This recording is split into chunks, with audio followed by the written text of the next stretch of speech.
Pessoal, uma coisa que eu gosto de utilizar é ciclar caloria e mais ciclar carboidrato do que ciclar caloria. Ciclar caloria é uma estratégia interessante também.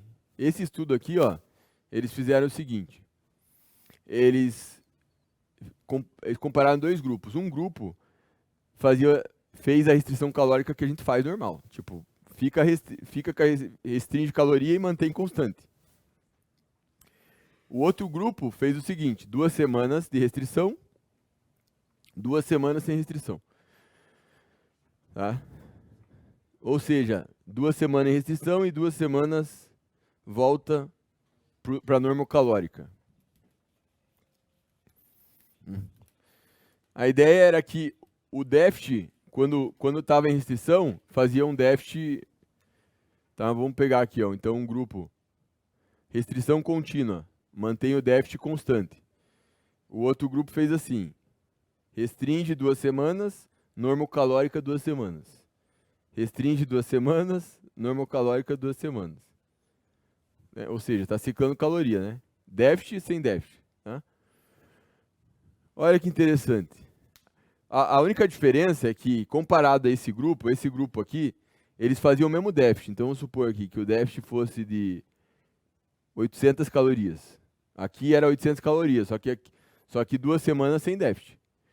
Então, para você gerar o mesmo déficit total desse grupo, você vai ter que fazer o dobro do tempo.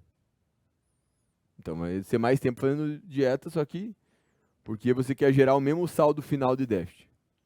Em teoria, você esperaria que, bom, as pessoas deveriam perder o mesmo peso, porque o déficit final foi igual. O resultado, olha só aqui mostrou. O grupo que fez a restrição contínua perdeu uma média ali de 10 quilos. E depois ele ganhou peso, né? Normal. O grupo que fez a restrição intermitente perdeu mais peso e reganhou menos peso. Reganhou depois que parou de fazer a intervenção, tá?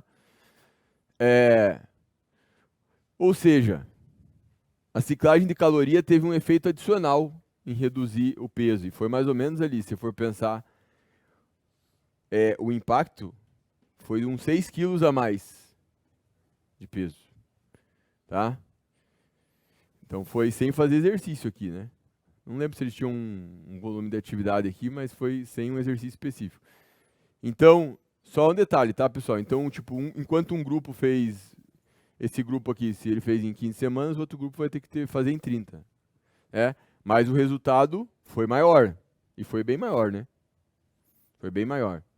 E teve menos reganho de peso.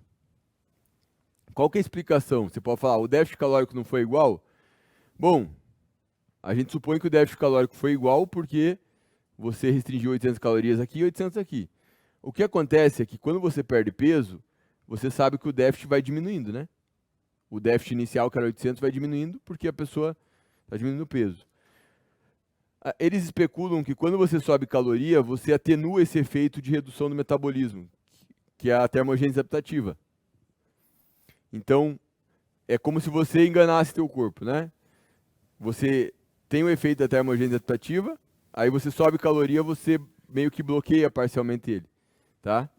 Então isso faz com que no saldo final o déficit calórico do grupo que perdeu mais peso seja maior, tá? Porque eles meio que evitam o efeito da termogênese adaptativa, tá? Essa é uma especulação, eu acho que só isso não responde. Eu acredito que quando você sobe caloria, as pessoas podem começar a gastar mais fazendo atividade, tá? Do que essas pessoas que têm uma tendência a, por exemplo, a se movimentar menos, por ficar com o déficit constante. Mas isso é especulativo, né? Por isso que o nome do artigo é até minimizando a termogênese adaptativa e desativando o rebote da obesidade, né? Que ficou matador. Eu acho que, além de você diminuir o efeito da termogênese adaptativa aqui, essas pessoas, quando você sobe caloria, elas passam a gastar mais com atividade física do que essas que ficam constantemente em restrição. Legal, né? É uma estratégia interessante, né? Esse estudo é de 2018. Eu já faço ciclo de carboidrato há bastante tempo. Desde 2015, se não me engano, ou 2014. Tem várias formas de ciclar carboidrato. Tem esse modelo que você cicla o carbo durante a semana. Alguns dias low carb, dias moderado e dias alto. Que você cicla o carbo durante a semana. E tem o modelo que você cicla o carbo alterando semanas. Semanas carbo baixo, semanas carbo alto.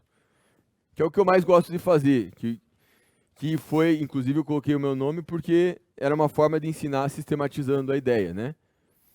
O interessante é que quando eu publiquei o meu livro de nutrição no fisiculturismo e coloquei o modelo Alush, eu não conhecia aquele artigo ali que faz o ciclo de caloria, mas a ideia é bem parecida, tá? A ideia é parecida, porque no meu ciclo de carboidrato eu gosto de ter 2 semanas carbo baixo, subindo 2 semanas. Claro que isso vai variar também, né? Você poderia fazer menos tempo, 1 semana ou fazer mais tempo. Mas fala assim, Dudu, qual a explicação? Por que o ciclo de carboidrato seria melhor do que simplesmente ficar em déficit calórico? Bom, aí é especulação, tá? Por que eu comecei a fazer isso? Eu comecei a ciclar carboidrato porque eu li um livro no passado chamado Antes de ler o livro, lá nos fóruns de musculação, eu ouvi falar a primeira vez do livro Dieta Metabólica do Mauro de Pasquale. Quem está mais tempo na musculação já deve ter ouvido falar desse livro. E aí eu comprei esse livro, e nesse método ele faz 5 dias com carbo baixo, tipo cetogênica, que não chega a ser bem uma cetogênica, né? E 2 dias, que normalmente é final de semana, carbo alto. E faz assim. E eu cheguei a usar esse modelo dessa forma e depois eu comecei a ciclar o carbo de outras formas. E eu comecei a gostar do resultado, né? Lembrando que eu fazia muito esse tipo de ciclo em pessoas que treinavam, tá?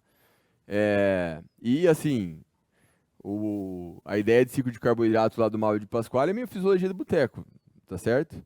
Ele diz lá e tal que ele acredita que quando você sobe o carbo, você aproveita bem a insulina e você induz uma resposta anabólica e não sei o quê. E quando você está com o carbo mais baixo, você induz mais queima de gordura. Então, em teoria, você fazendo isso, você melhoraria mais a composição corporal do que ficar em restrição contínua, né? Mas, enfim, naquela época, eu também era mais adepto de fisiologia de boteco, então eu comecei a fazer e com o tempo eu fui ajustando, né? Eu realmente acredito que ciclar carboidrato gera um efeito diferencial. Interessante que ciclar calorias gerou um efeito diferencial, né? Tá? Tem algumas especulações, não vai dar tempo para eu ficar especulando muito aqui, então eu vou falar do jeito que eu gosto. Até porque eu falo assim, né, pessoal? É uma estratégia, eu falo assim, ciclar carboidrato não é uma estratégia de emagrecimento. É uma estratégia para otimizar a composição corporal, ou seja, naquela galera que treina já, né? Um indivíduo que não treina musculação, eu não acho que o ciclo de carboidrato vai ser muito eficiente, né?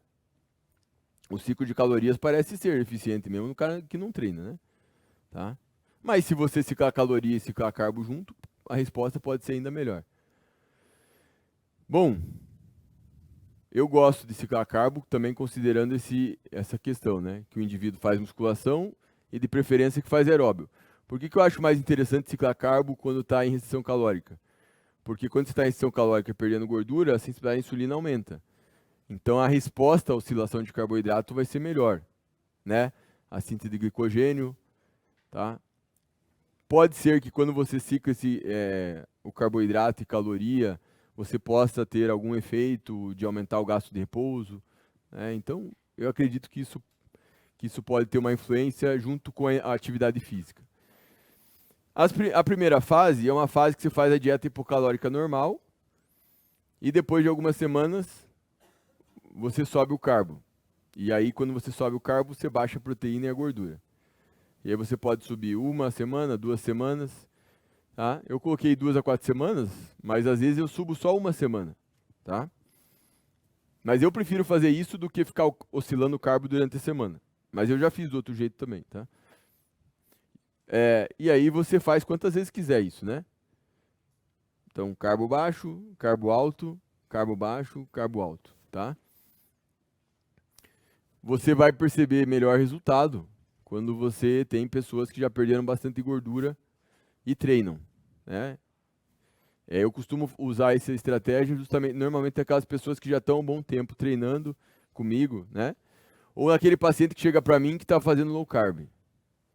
O cara veio pra mim e já tá falando low carb, né? Então, aí eu já gosto de subir o carbo. Às vezes a pessoa tem medo de carboidrato e eu vou aos poucos, tá?